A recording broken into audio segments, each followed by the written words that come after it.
comunico con el doctor José Humberto Nicolini Sánchez. Él es médico psiquiatra del grupo médico Carrachi. Está en la Ciudad de México y él se doctoró en la Universidad Nacional Autónoma de México y también en el Instituto Mexicano de Psiquiatría. Y bueno, pues ha hecho muchos estudios sobre el tema de la salud mental, etcétera, etcétera. Y vamos a saludarlo y platicar unos minutos. Doctor Nicolini Sánchez, muy buenas tardes. ¿Cómo le va? Muy buenas tardes. Muchísimas gracias, doctor. Al Eh, contrario.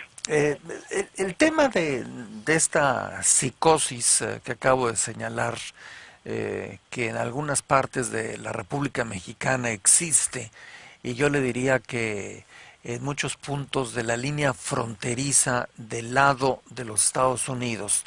Eh, ¿Piensa usted que para cierto tipo de mexicanos que se ven en situaciones cercanas a este tipo de personas, a los delincuentes, ya hemos caído en una psicosis sobre el tema de las narcofosas?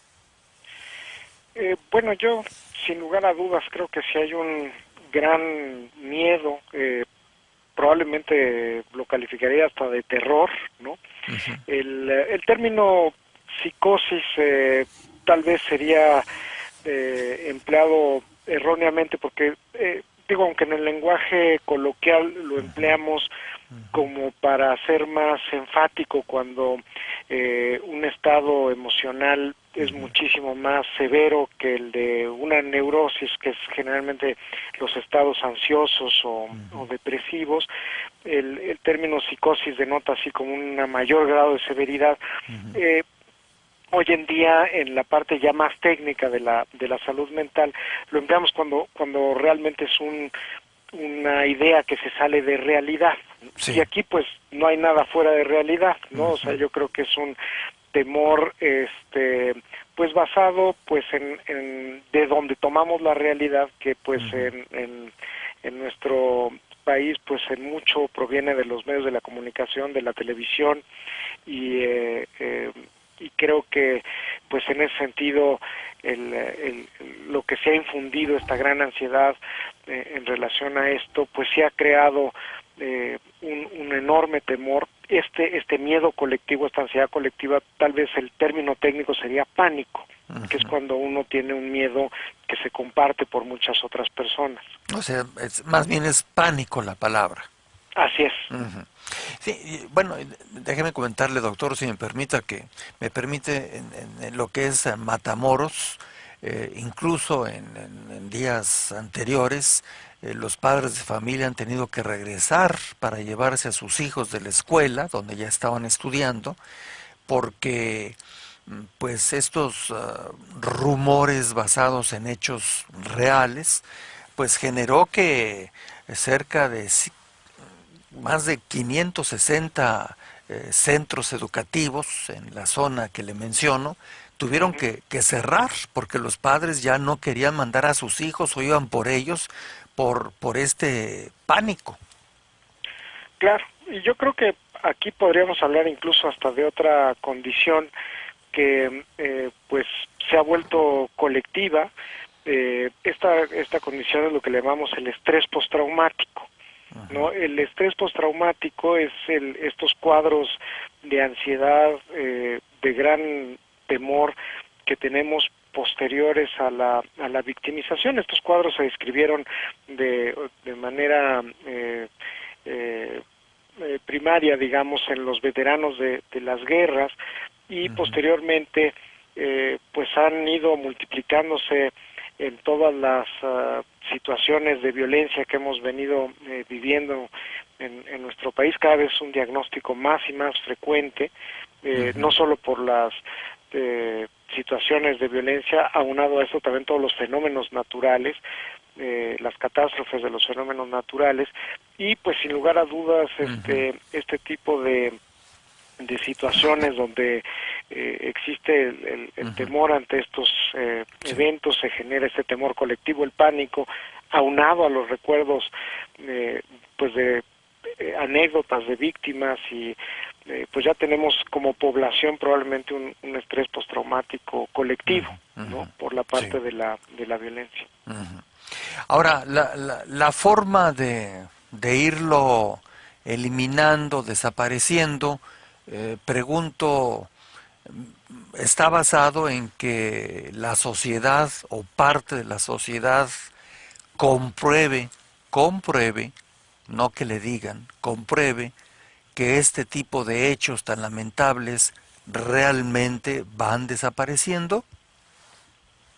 Exactamente, exactamente. De hecho, lo que hacemos muchas veces en terapia, que es lo que le llamamos la terapia cognitivo-conductual para el tratamiento de este tipo de padecimientos, consiste en que uno como terapeuta acompaña a la persona que sufre este padecimiento y le comprueba, siendo uno el primer ejemplo de que este temor que él está sufriendo ya no está ahí presente, ¿no? Sí, Y uno sí.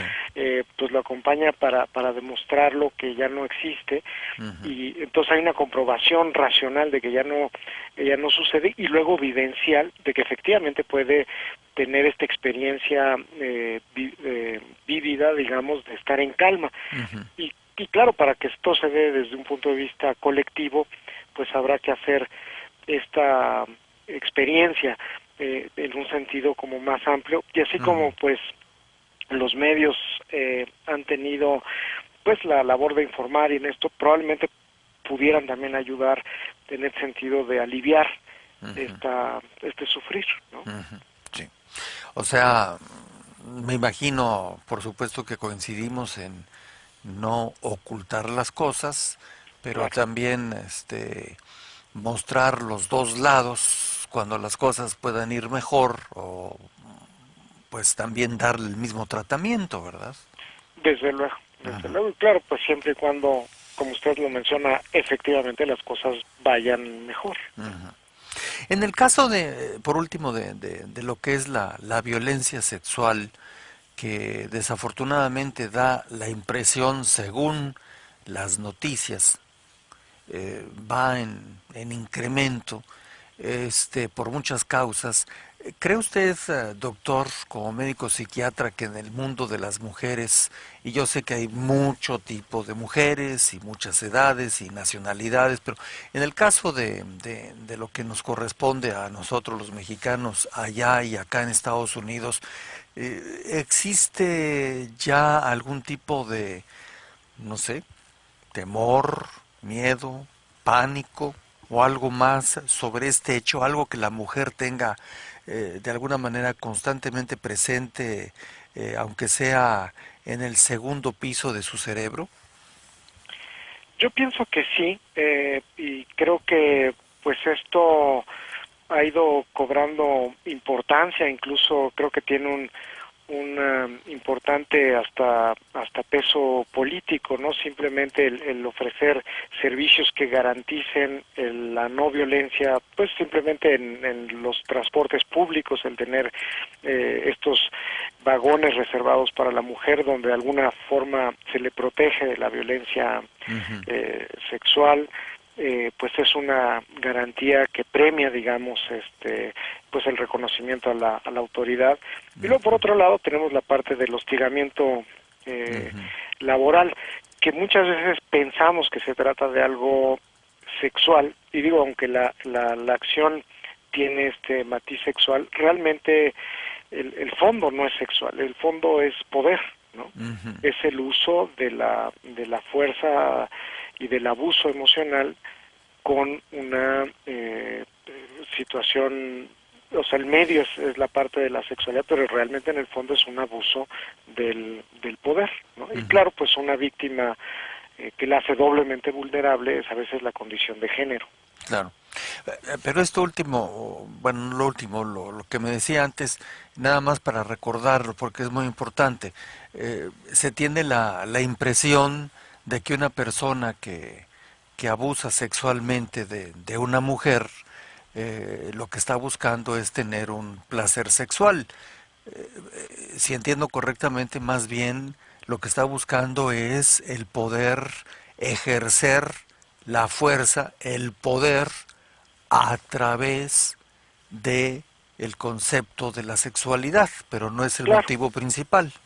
así es un instinto muy primitivo, Sí, que es la sexualidad, ¿no? sí. Y por eso viene como de forma, pues así muy inmediata, pero realmente pues la parte, este, pues más incorrecta, digamos, Ujú, del punto de vista de motivo de la conducta es el abuso del poder. ujú. Y por eso es que se puede dar en muchas, no solo digamos, en este vínculo hombre-mujer, sino varón con niños, ¿no? Ujú. Que ha habido muchos ejemplos al Sí, respecto, y sí. también con el uso de la sexualidad. O sea, pero entonces, perdón que insista, el motivador principal es el demostrarme a mí mismo, si soy el atacante, que tengo poder sobre la otra persona. Exactamente. Eso es lo principal.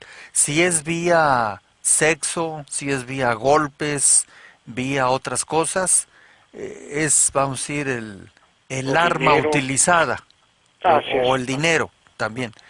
Es el arma utilizada, pero en el fondo es, tengo que demostrar que soy más poderoso que tú. Exactamente.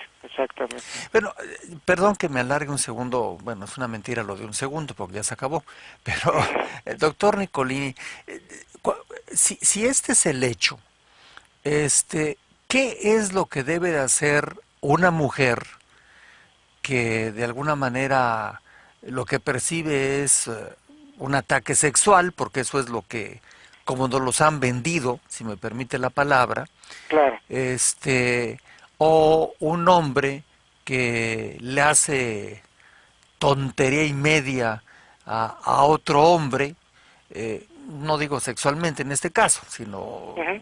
fastidiarlo, o una mujer que quiere fastidiar a otra mujer, no digo sexualmente de manera necesaria, ¿cómo puede la víctima, entre comillas, defenderse si estamos conscientes que el objeto principal es el que ya usted me ratificó?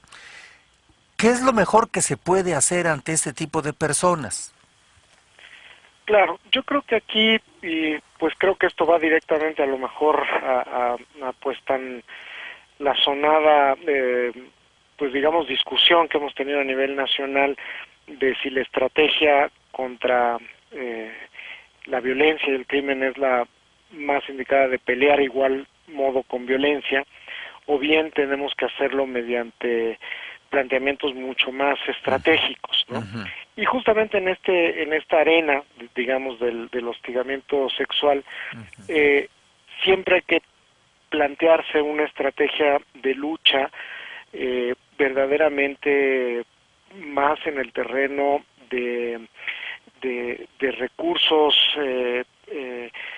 pues así como de inteligencia, es decir, hacer un análisis de la situación, recurrir a otros puntos de apoyo con gente que nivele este abuso del poder, desexualizar, de hecho, el punto y tratar de poder hacer una serie de procedimientos basados en la ley de la empresa, de la compañía, de usar las pruebas, o sea, usar la metodología que provee pues la institución donde se dé esto para poder contraatacar y verdaderamente poner un alto a esto. Si uno lo hace de forma violenta, habitualmente es ante lo que va a estar preparado el hostigador, ¿no? eso es lo que le gusta, es lo que Así quiere. es, así es, O y sea, seguramente va a ganar.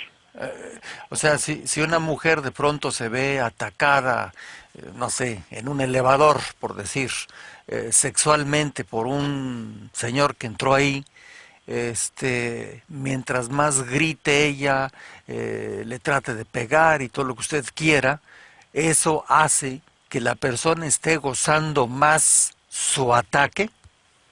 Sí, y se está empoderando de alguna manera, pues porque Ujú, es justamente donde tiene las herramientas. Ahí pues siempre la mejor defensa es la huida, ¿no? Y, o sea, para que alguien en el sentido físico lo pueda uno atacar, pues tiene uno que estar en esa cercanía Pero de, si está del usted ataque. si está la persona de pronto en el ejemplo que le puse, o si quiere Sí, mire, le voy a poner el caso, si me permite, unos segundos, de unos minutos más.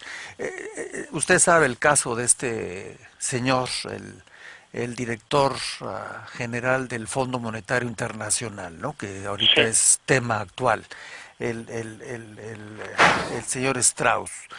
Este, según la historia, usted ya la conoce y ya la he contado, el señor salió de su ducha y cuando salió a buscar su ropa ahí a su recámara, se encontró a la señorita que limpia la recámara en Nueva York y se le aventó y, y bueno, pues quiso hacer muchas travesuras sexuales con ella. ujú, En ese caso, la puerta está cerrada, nadie a lo mejor escucha los gritos de la mujer o los gritos del señor. ujú. ¿Qué debe hacer una mujer cuando dice, es que ahorita no tengo alternativa, no tengo con qué romperle una lámpara en la cabeza, etcétera? Podrá sonar a lo mejor un poco, lo mejor es darle por su lado. Pues es buscar la distancia, ¿no? O sea, tratar y le digo porque a veces, por ejemplo, en el área de la salud mental, a nosotros nos toca lidiar con lo que le llamamos personas que están en ese estado de agitación, de violencia. Y si uno los trata de confrontar de la misma manera, la violencia se incrementa. Entonces, si uno trata de justamente esto que menciona, de darles por su lado, de calmar un poco la situación, a veces uno logra este espacio de tranquilidad para poder huir, que eso es la mejor alternativa. O sea, es siempre esta estrategia de buscar eh, tranquilizar el momento para buscar una salida y poder escapar.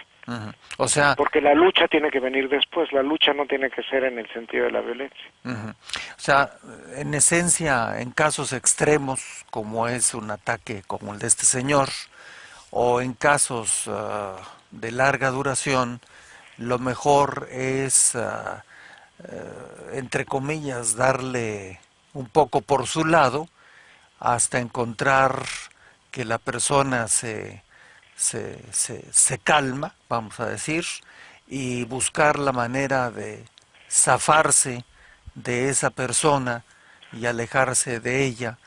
Ahí sí con toda la fuerza que uno pueda tener por el estrés de la situación. Pero, bueno, pero entonces eso deja muy claro lo que ya platicamos unos buenos minutos, que en el fondo, en la mente de esas personas, lo que buscan es lo que usted nos dijo, es demostrar que yo soy más fuerte que tú. Ese tipo de gente, y es la última pregunta, ¿cómo Claro. es que ese tipo de personas llegan a ese estado donde se les mete en la cabeza tratar de demostrar que son más fuertes que alguien, utilizando todas las fórmulas que comentamos y otras 200? Claro. Pues ahora sí que le diría, no es de extrañar, ya que es parte de la naturaleza de estas personas, ¿no? O sea, alguien que llegó a ser el director del Fondo Monetario Internacional o alguien que llega a ocupar pues, puestos muy altos no es gratuito, es porque han pasado sobre mucha gente, pues en cualquier circunstancia, Ujú, y están, pues diríamos, acostumbrados, parte de su naturaleza, ujú, y probablemente pues tienen este potencial no educado, ¿no? O no controlado, o no lo han trabajado, pero pues de que son personajes de alto riesgo para que tengan esto, pues definitivamente lo son. ujú, O sea, es mucho más fácil que una persona que tenga esta situación caiga en esto que alguien que no tenga ujú. esas características. Y esto se le produjo en algún momento de su vida y se le quedó, vamos a decir, grabado en su actitud y cada vez que puede trata de demostrar que él es el más fuerte y escoge a sus víctimas? Pues probablemente, Leo, no conozco bien la biografía de este personaje, pero No, seguramente en general. lo traería de etapas muy tempranas a la gente que llega a estas altas posturas, pues que pasa sobre muchos obstáculos y viene una sensación de omnipotencia. Y Ujú, pues seguramente esta omnipotencia, cuando ocupan estos puestos, bueno, no la tuvieron de adolescentes, no la tuvieron de ujú, cuando tenían 12 años, ¿no? ujú, Y ahí hubo gente que les demostró pues que no eran los omnipotentes que son y pues se quedan con estas espinitas clavadas que pues nunca se pueden desclavar ujú, y pues hay víctimas que lo van a sufrir ujú, posteriormente. ujú. O sea, son cosas que le hicieron a alguien que se sintió, vamos a decir, en una posición disminuida porque alguien, quizás parecido a lo que son ahora ellos, abusó de alguna manera, Ujú.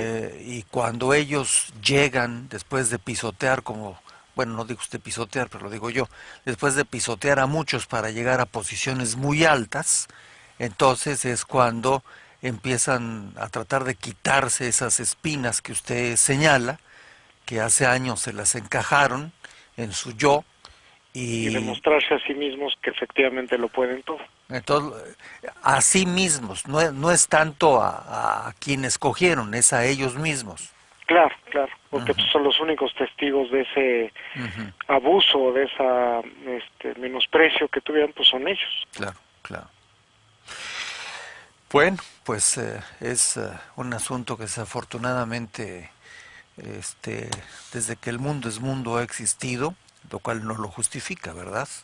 Claro, Pero, pero pues creo que es importante para que lo reflexionemos los seres humanos y no nos vayamos con la primera impresión, como usted lo dijo, de que es un asunto meramente o sexual o de otro género, sino es un asunto que viene de lo que usted ya explicó, ¿verdad? Muy bien. claro.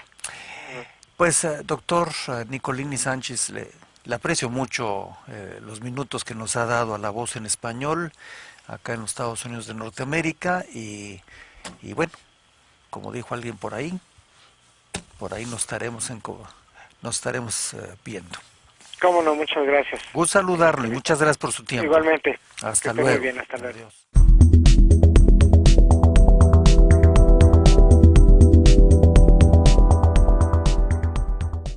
En la Universidad Nacional Autónoma de México, y también en el Instituto Mexicano de Psiquiatría. Y bueno, pues ha hecho muchos estudios sobre el tema de la salud mental, etcétera, etcétera. Y vamos a saludarlo y platicar unos minutos. Doctor Nicolini Sánchez, muy buenas tardes. ¿Cómo le va? Muy buenas tardes. Muchísimas gracias, doctor. Al Eh, contrario. Tipo de personas, a los delincuentes, ya hemos caído en una psicosis sobre el tema de las narcofosas.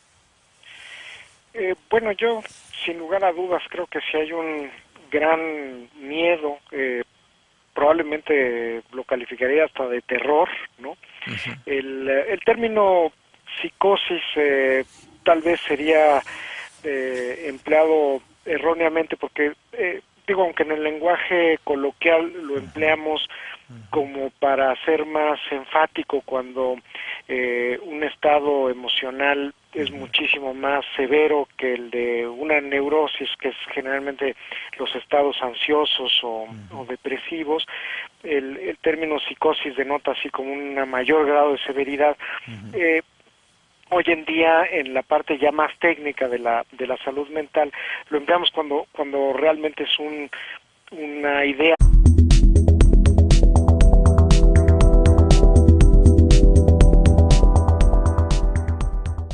Me comunico con el doctor José Humberto Nicolini Sánchez.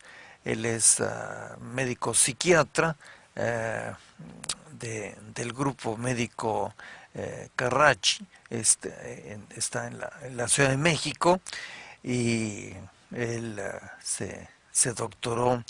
El tema de esta psicosis que acabo de señalar, que en algunas partes de la República Mexicana existe, y yo le diría que en muchos puntos de la línea fronteriza del lado de los Estados Unidos.